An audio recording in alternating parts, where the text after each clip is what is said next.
Okay, Paul Bishop, sorry about the technical difficulties. I think we had just gone through some discussion about Carl Jung and his Red Book, and then we were focusing on memories.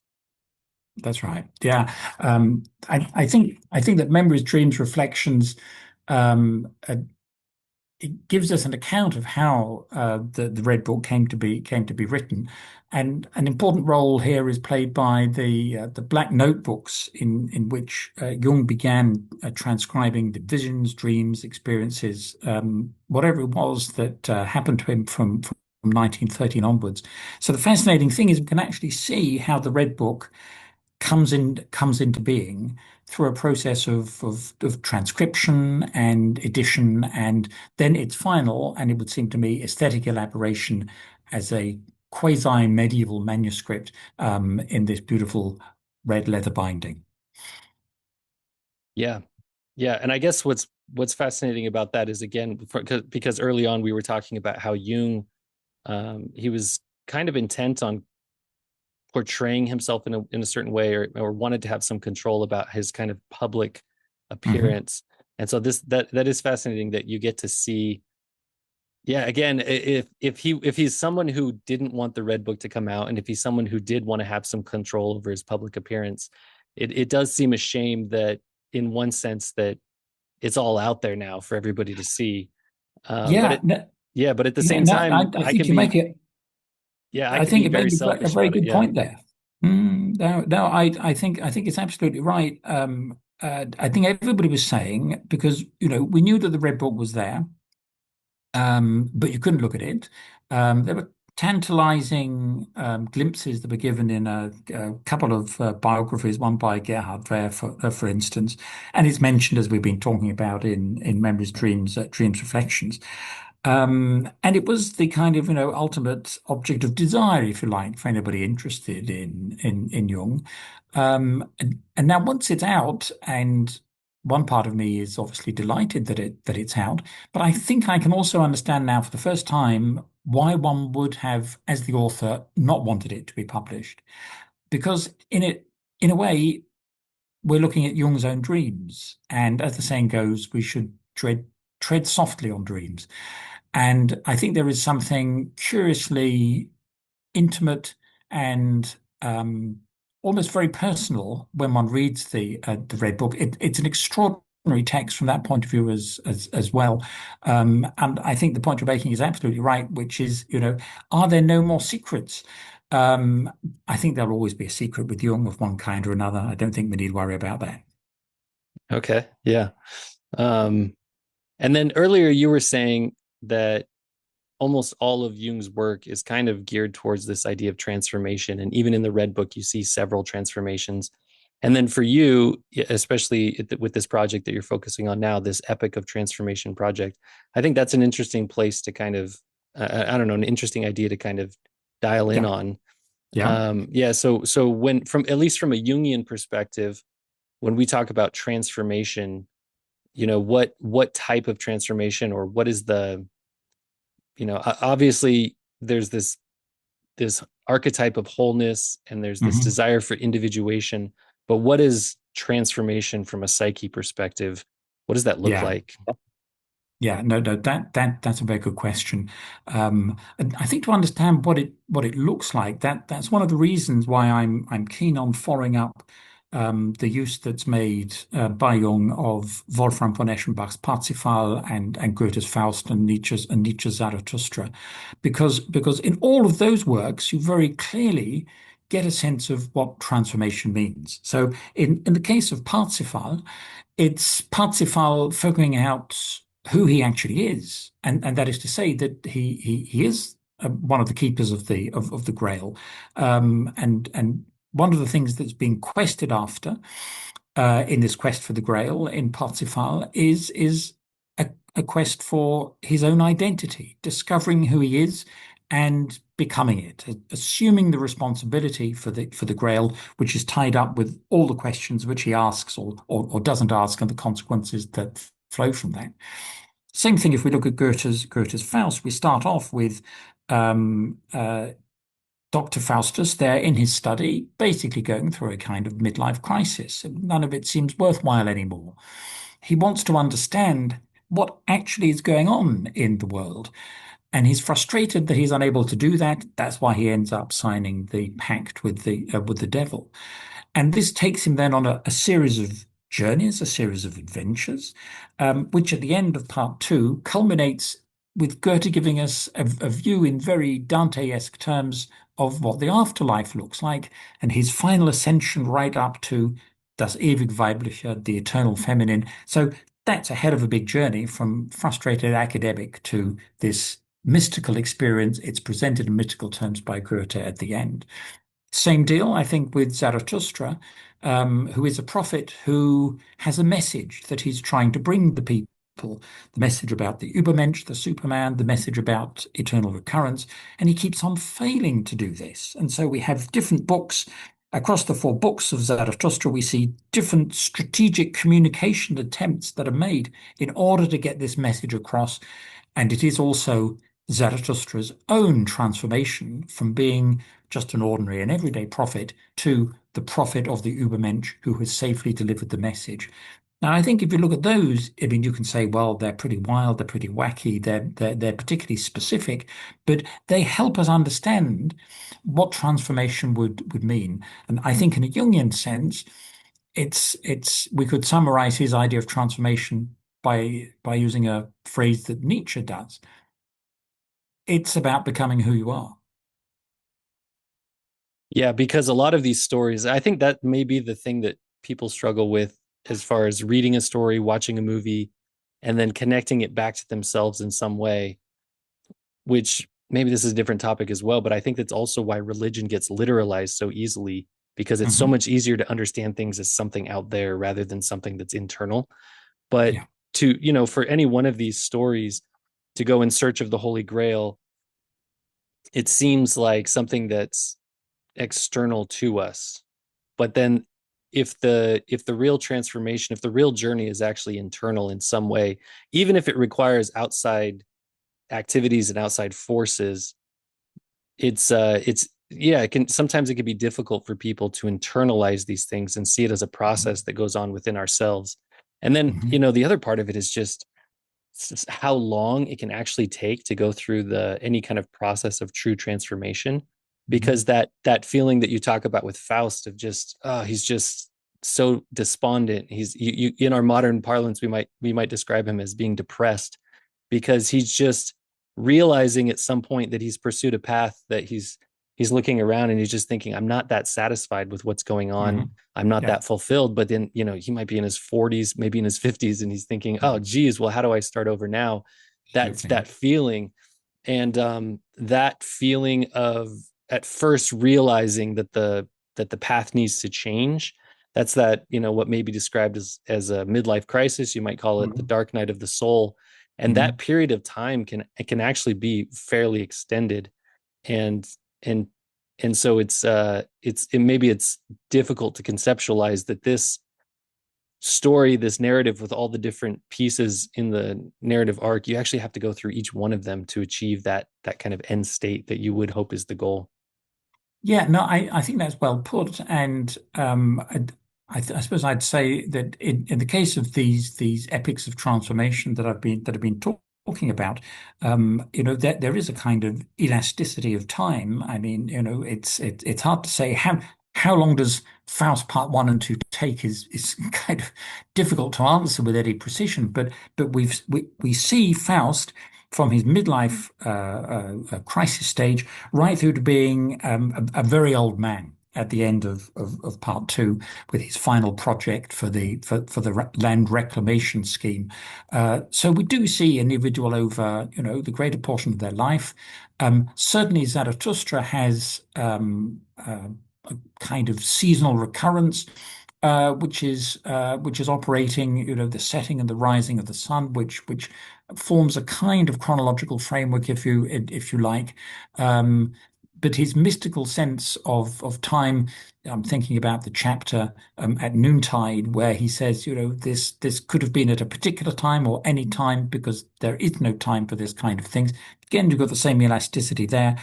Takes many years where the young Parsifal grows up, asking his mother this question what is God, and it takes him many years to realize his identity as being the Grail keeper in the conclusion to that work. So you've got the longevity of time in the narrative level of these texts. I'd also think it's you've got longevity of time in the sense of these aren't books that you can, pick up, read in half an hour and put down again.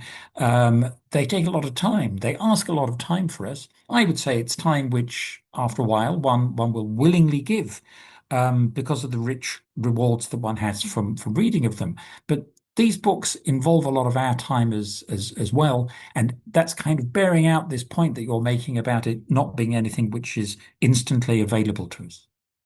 Yeah, something like I was spending time with some friends lately, and some of them are uh, evangelical or born again Christians. And in the Mhm. Christian faith, or in that vein of the Christian faith, there's this idea of like an instant salvation, just in the moment, Yeah. believing, and then you receive it, for forever because of that one moment.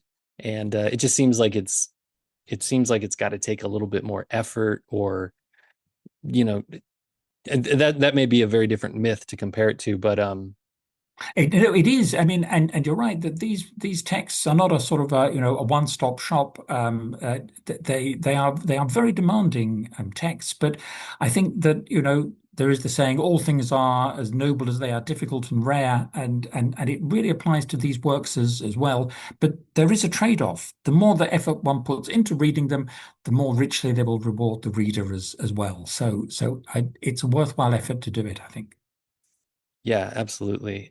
The other thought I have about it's connected to time as well, but just more of this idea of externalizing the story, or the externalizing the process of transformation rather than internalizing it, may look something more like you go down a path hoping to achieve some end state, Mhm. and you may not achieve that actual end state. So I actually have this kind of way of thinking about it, where I think most everybody, in particular in our Western world, where we're kind of treated as individuals, I'm sure that everybody has something deep down inside of them that they really want to be doing, or they really hope that they could do. And Mhm. it may be art, it may be writing. For me, it's writing.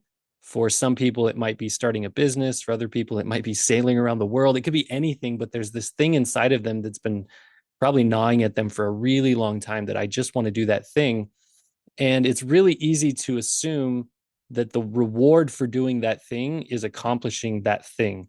Meaning that Mhm. if you had this desire for a long time to start a business, and it would be really easy to imagine that the reward for starting that business would be the external reward of money, influence, fame, popularity. It could be all these things. When in reality, the grail is something that is something that the psyche is after. And so Mhm. you go down that path. It's almost as if the psyche knows what you need to do, what you need to go Mhm. experience and suffer, and what you need to overcome to feel more, maybe whole as a person, to feel more like yourself, to figure out your identity. And that external outcome may never actually happen the way you wish it Mhm. would. You may never make the money you want to have. You may never find the fortune and fame that you were after. But just by honestly pursuing that thing that your Mhm. psyche is giving to you, then you do end up in this transformative state, and which does make it all worthwhile, even without that external reward. Yeah, no, I hear what you're saying there, and I think that one might look at it in psychoanalytic terms as trying to distinguish between ego objectives or ego attachments, and then something very different that one might call. And Jung has this marvelous phrase where he talks about the call of the self. So you're listening to something which in a way is you, in a way it isn't you, in a way it's what you are not yet. And I think that these texts that we've been talking about do illustrate what that call of the self might be. And it doesn't have to be presented in a very explicit kind of way, but it's a useful image for thinking about how someone like Parsifal is trying to find his way in the world. And I think it's interesting that Jung was interested in the Grail myth, and his wife did a lot of work, which was subsequently published with Marie-Louise von Franz. Steiner, very, very interested in Parsifal as well as a narrative of the growth of the individual. And so, yeah, I think one could say that these works are literary instantiations of the call of the self. Because the more one deals with them, the more one feels personally bound up with what it is these texts are trying to communicate, the transformational ambition which is actually embodied in the literary texture of these works themselves. Yeah.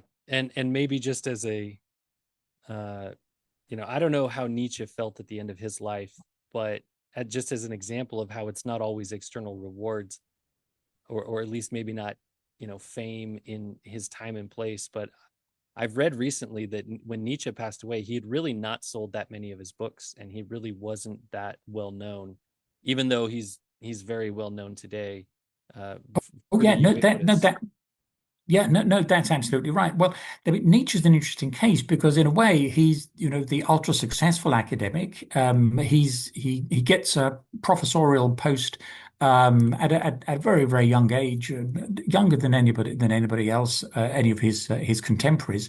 Um, but it turns out to be not what he's wanting to do. After 10 years, he leaves academic work and must have had one of the best pension schemes going because he just spends his time wandering around Europe, but also writing these incredible texts and developing this remarkable and world-changing philosophy.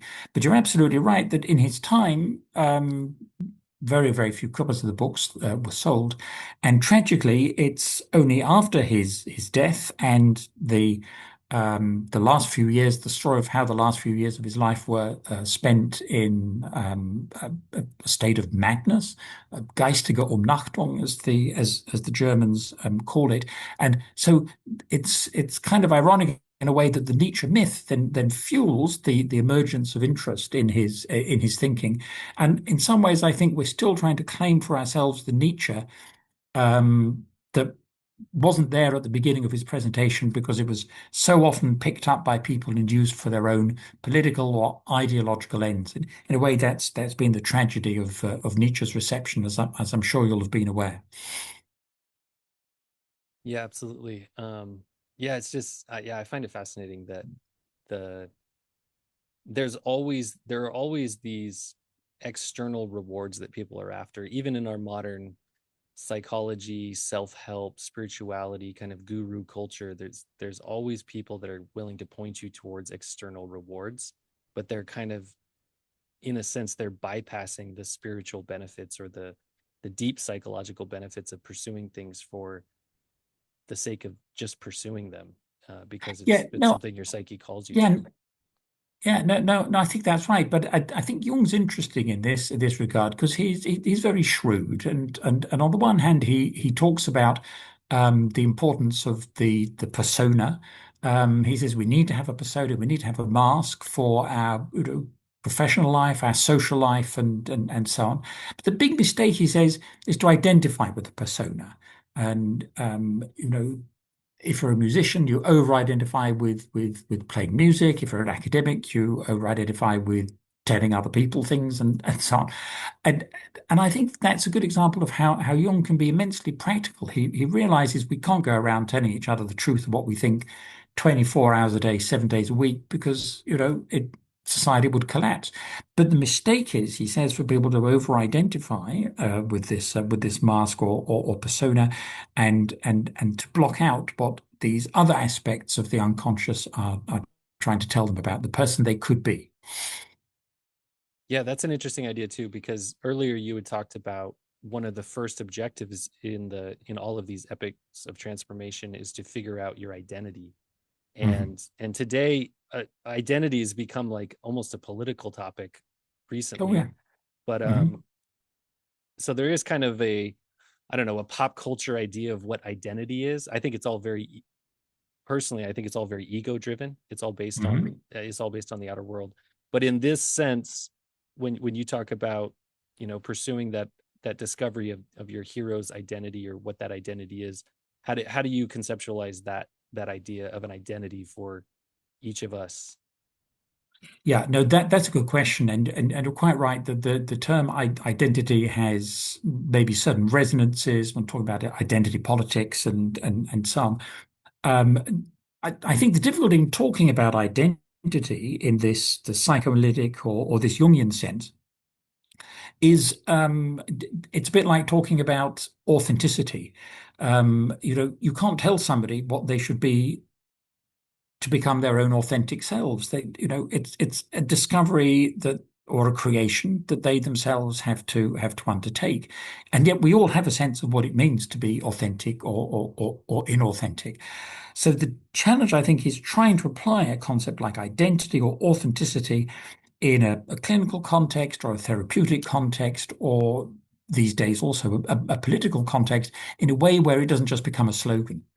And I think for Jung, when he's talking about identity, equally when he's talking about the self, is that he's not talking about it in the sense of a simple slogan, but it's a way of trying to capture the essence of a project, an existential project, which, as we were talking about a moment ago, can take an entire lifetime.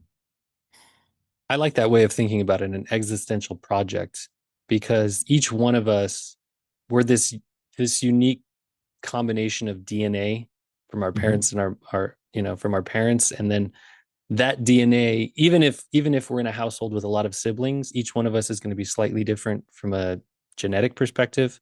And then even on our environment will be different based on the year that we were born and who our parents were then compared to the years that our siblings were born.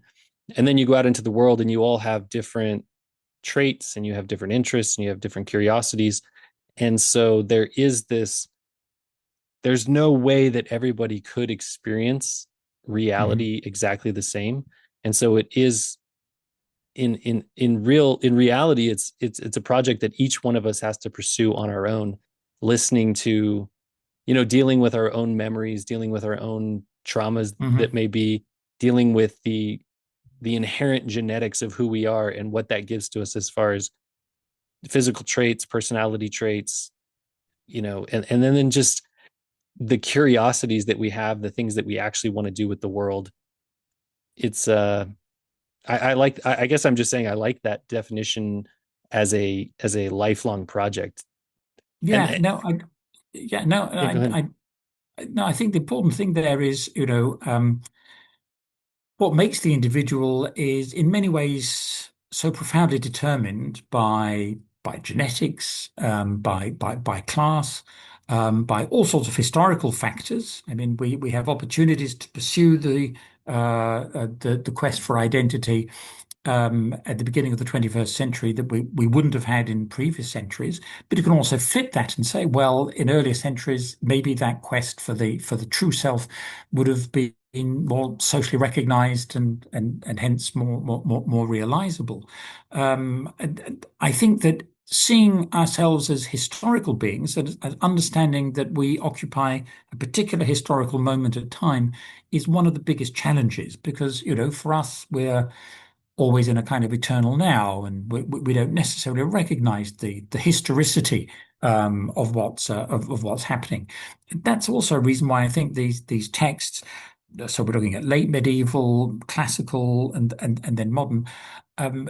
They cover different sort of historical frameworks where you had different historical expectations, different ways of being able to pursue this epic of transformation that were socially and historically psychologically too, and conditioned.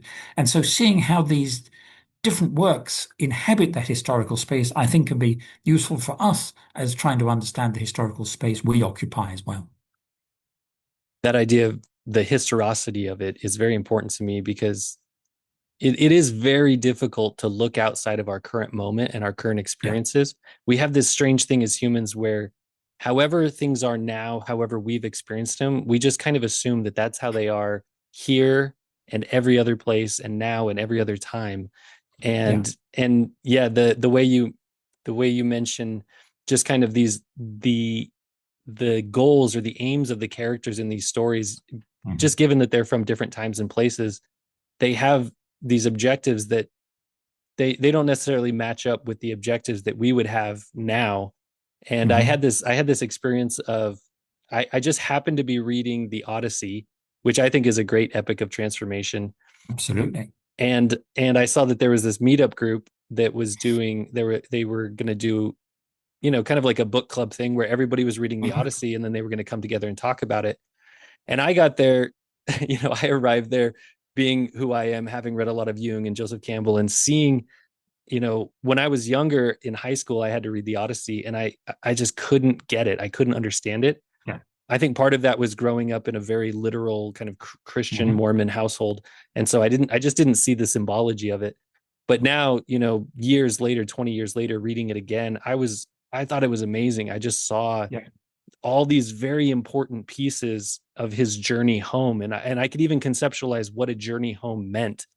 Yeah. And, and then I went and sat down with this group of people and they were all just disgusted with how barbaric the Odyssey was. And I Right. just thought, wow, you guys just missed the whole point. Like we're Yeah. not supposed to be applying our standard of morality to Hmm. the Greek myth from thousands of Hmm. years ago, because you know it wasn't even this was pre-Christianity. This wasn't even a conversation on morality. This and so I just saw it as you know what we're talking about here is this epic of transformation and Yeah. what he had to go through and the kind of ideas he had to deal with, the archetypal characters in his life and inside of him that he had to deal with before he Hmm. could return home and be that whole person who existed in the Yeah. place that he came from. Yeah. Yeah. No, I think that's a really interesting example because, well, first of all, that one has to have a certain level of maturity in order to be able to make something of these texts, and I think that's actually signaled in Parsifal by the fact that being brought up by his mother alone in the forest, you know, he isn't properly socialized. There are a lot of things he doesn't understand about the way of the world. He has continually to be taught this by his mother, by his uncle. He has to get this advice. He doesn't always understand it. We actually see thematized this question of a maturity or a lack of maturity and where that leads. And he has, on the one hand, a very profound question, which he asks his mother, Ove, was ist Gott? So, mother, what is God? And she gives him a kind of very sanitized theological, neat little theological account. But when one day he's in the forest, he sees the knights on horseback in shining armor. He thinks they're God because they appear so strong and beautiful, and it's so reflecting the light of the sunshine and so on. And it's a wonderful example of how we're shown the hero manifestly getting something wrong. And I think that's an important lesson for us that things become apparent to us in the course of time that wouldn't have been apparent at the beginning. And I'd compare it to my own reading of these texts, which is that as I've grown up and hopefully a little bit wiser, so my appreciation of them has grown as well. And every time I read them, I see a new aspect of it, and I appreciate it all the more. And I think the point about that I'm trying to make about the inevitable historicity and just how deep that goes in us is illustrated, for example, by that episode after Odysseus has come back, and boy, is it going to be payback time, and the punishment that's meted out on the maidservants who've been serving the suitors and so on, and the fact that they are strung up and executed in a horrible way by being hanged, and this detail of their legs flapping is I think for anyone today is absolutely abhorrent. For the Greeks, it's revenge which he is, or one reading of it at any rate, is that it is revenge which he's entitled to take. And it would have been something approved of in Greek times.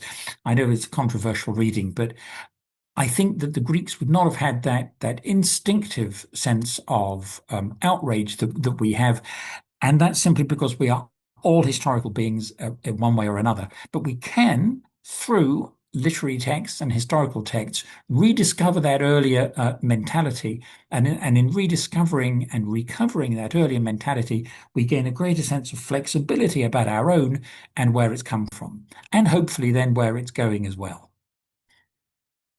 Yeah, and part of it as well is understanding. this was a different era and they had different sets of rules, and they lived in a different way. But also part of it, to maybe to come back to the Red Book, it is horrific in the Odyssey to treat the maid servants that way. At Hmm. least it appears so. Psychologically, you could maybe you could assign them a symbolic meaning rather than Hmm. thinking that it's something literal that you need to do when you come back. Sure. But you could look at it as maybe ideas.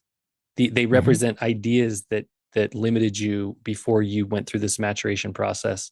But then to come back to the Red Book as well, the idea there, in a real way, it's taking the Christian myth where you Hmm. have this God and you're sacrificing this God. So, it's one thing to sacrifice your maidservants, it's a whole nother thing to sacrifice your God. And there, Hmm. if you take both of those literally, there's a pretty big Hmm. disconnect in our modern version of Yeah. morality. Um, but if you can take them both kind of psychologically, or in Hmm. this kind of mystical way where there's this process that you need to go through internally, then yeah, it's very uncomfortable. There's some very uncomfortable things you have to come up against, but when you can see them symbolically, you can maybe muster up the courage to go through with Hmm. it, to move forward in the way that Jung did in the Red Book, even though he obviously lamented a lot and suffered much Yeah. for what he had to go through.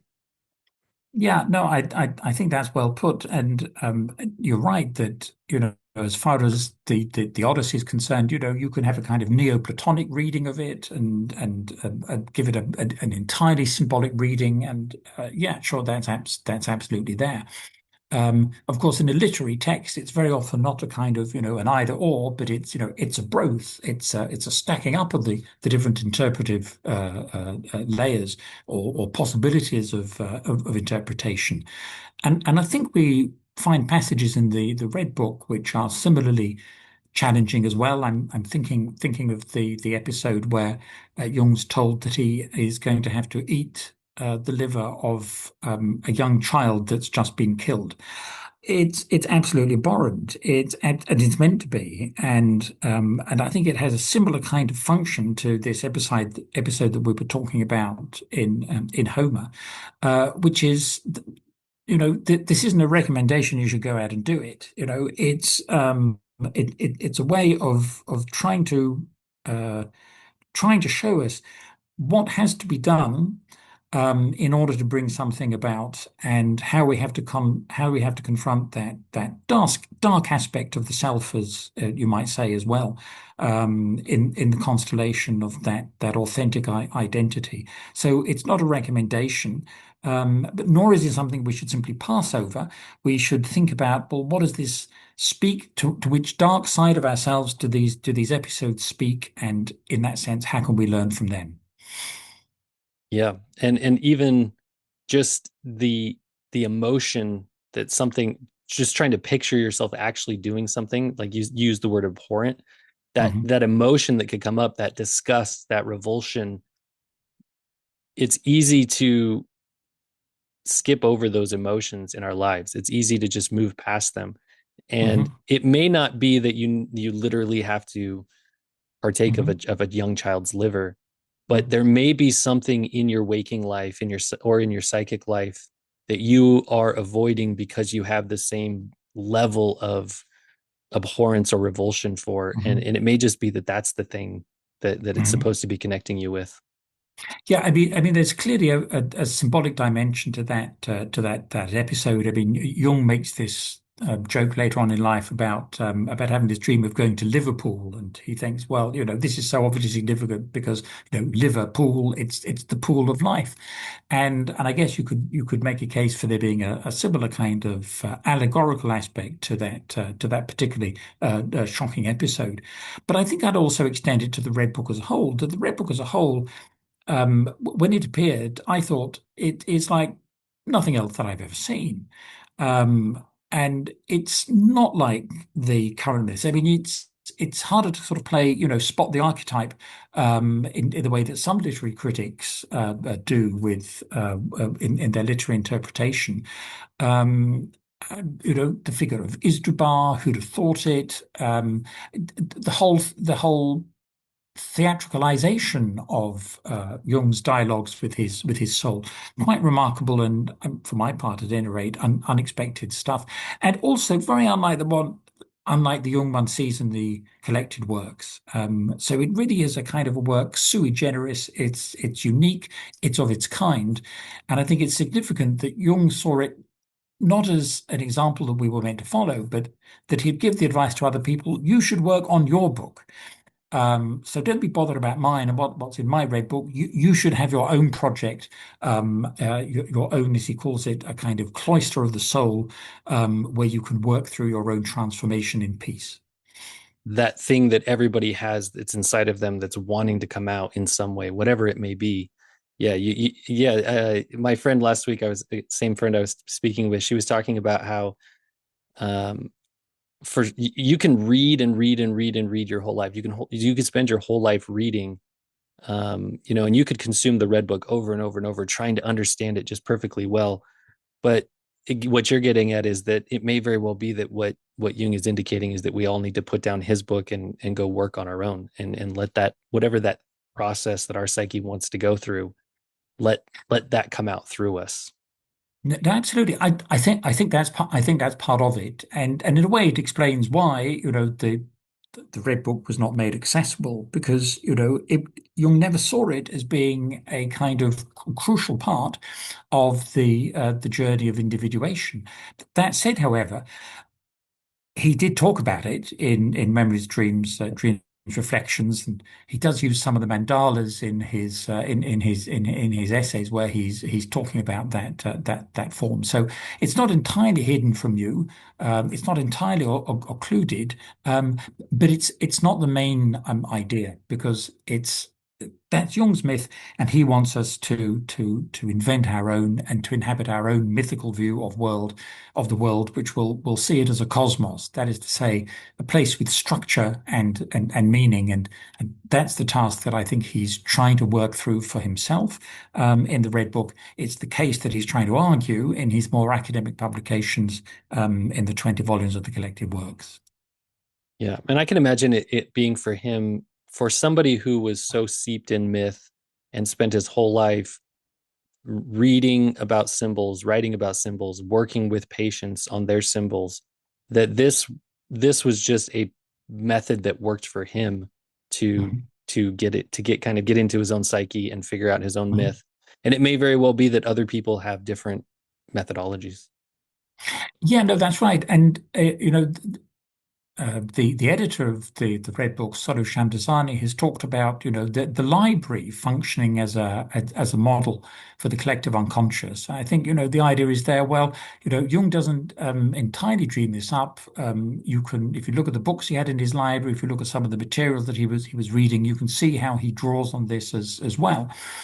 And I think the point is with the library is okay, there the library is, but you're not going to be able to read every book in it, and you're not going to read every book in the same way. So the library might be something given, but for the users of the library, it's going to be very, very varied in the use that they make of it. And I think the same thing we could say of the collective unconscious is that how we engage with it and how we use it is not something that can be prescriptively laid down. And something that's very, very clear in the Red Book is if there's one thing that it's not prescriptive, it's not a textbook in that sense, and it's not trying to be, but it's I think a text like Nietzsche's Zarathustra, Goethe's Faust, and Parsifal, which has an unconscious. It works on the unconscious part of ourselves as well as on the conscious mind. It works on both of those, and in that way, it helps move us further along that path of integrating consciousness and unconscious, which is what Jung calls individuation, or he also calls listening to the call of the self. When I read it, especially the first time that I read the Red Book, I definitely felt this. I could feel something, and it was kind of a strange sensation. There was almost a little bit of like an anxiety in a sense, and I can't Why exactly. anxiety? Well, I think what I felt was So maybe just to be very frank about it, if you've ever tried any kind of psychedelic, say an LSD or mushrooms, these are not the kind of things that you want to do very often. But maybe there's like a call to you to say like, oh, I want to experience it in a way because I want to get down into my psyche and maybe experience it, some things that I've been blocked on or something. But there's always a hesitation around it. There's always like a nervousness. You never know what you're actually going to experience. And in a sense, when I picked up the Red Book and first started reading it, that's what it felt like to me, Hmm. as if for me it was going to reveal something about my inner world that I was maybe I'd put it into what might be called my shadow, where Hmm. I was not had not to that point been willing to approach those subjects or approach those emotions. But like sitting down with the Red Book and opening it and beginning to read, I had this feeling of like, okay, like I'm consciously choosing to go into something Hmm. that Hmm. may very well change the way that I even look at myself. And so I think that's where the anxiety came from. Yeah, no, no, that makes sense. I mean, it's a controversial area in analytical psychology whether you should use psychedelic drugs, or similar substances as part of the therapy. I mean, there are some people who recommend it, but I think the majority is probably going to take a dimmer view of it. But I'm very struck by what you're saying about that sense of anxiety because. I, to me, this is what Jung himself says when he senses things building up in him in 1913. And he says, and this phrase we find in the Black Book, and we find it in Memories, Dreams, Reflections as well, where he says, I let myself fall. And this idea of making a decision to go with the flow, if you like, um, to me, that's also the message which we find at the end of Goethe's Faust part two, where Faust, who's been incredibly ego-driven and all sorts of projects and things that have that he's been up to, but at the end, the final thing that he has to learn is that the eternal feminine, das ewig weibliche, it will lift him up and draw him onwards, and it's an entirely different dynamic from the one with which he has, for the most part, like the Western human being that he is, the way that he's led his life. And I think that sense of a reversal of the direction that is bound to cause an anxiety, and that anxiety is there, I think, in the Red Book in various ways as well. The sense that this is just as he describes Zarathustra as being dangerous because it's a voyage to the other pole of the world, that there is something dangerous, there is something of life and death at stake in this work as well. Yeah, that definite or like that description of recognizing that there's something of life and death in this, even if it's just internal, even if it's just psychological, that death of, because I grew up in the Western world and I grew up in a very egocentric environment. And so for a long time, I think that was my identity, was whatever the mask Yeah. that I was wearing. And so, yeah, gradually learning to, that feminine nature of just accepting, of just and that was a big part of it. I have one kind of maybe last question for you, because Sure. you've obviously, you understand this stuff so well and you've spent a lot of time with it, but then from a personal perspective, I'm sure that you've probably noticed the different points where you've been on your own kind of hero's epic of transformation. And I wonder if you don't have to give any details about your own journey, but if there are some positive overtones or some feelings of gratitude that you have for, in a sense, being aware of this stuff as you go through your own life, Yeah. moving yourself towards like your own identity, your own joy, your own Hmm. holy grail. What is that like for you? Yeah. Well, I used to make a joke and say that I tried to bundle up my Oedipus complex with my midlife crisis at a very early stage of my life and get them out of the way so that I could move on. I think that what these works have, and Jung as well, as a kind of commentator on them, that the lesson that it's taught me is to pick up on the theme that we were discussing earlier in our discussion, it's about the importance of time. Um, and that time is needed to work on these texts and understand them, and time is necessary to pause as well and then come back to them again. The German philosopher Martin Heidegger says, he says, the horizon of being is time. And I think that's absolutely right. And I suppose I'd say that the big take from my own experience of working on these texts, and I hope I understand them a little bit better than I did at the beginning 30 years ago, is that they're going to still require a lot more time in the future. And I got my work cut out for the next two volumes, 3 and 4 in this series for Chiron. But I guess my journey is going to extend a long while after I finished that project as well. There's something beautiful about it that there's always something to pursue. There's always something more. You can never actually get to the complete full answer. Absolutely. There's always something else. That's so true. Yeah. Okay. Well, Paul, thank you so much for taking the time to No, talk with thank you, me. Josh. This has been really fun. I feel like I've learned a lot. Great. If people want to find you, your writings, I know you write a lot of articles, you've written a lot of books, you're working on this Jung and the Epic of Transformation series. If people want to find these things, where would they go look? They can look at the University of Glasgow website. There's a page called Enlighten, which lists all the publications that staff have produced. But you could also just go to, if you're interested in the books that I've written, and in particular the Chiron books, you'll find them on Amazon. So go to amazon.co.uk or amazon.com, and I've got my own page there as well. Okay. Well, awesome. Thank you so much again, Paul. I've really, really appreciated it. No, it's been a pleasure. Thank you, Josh. Okay. Bye.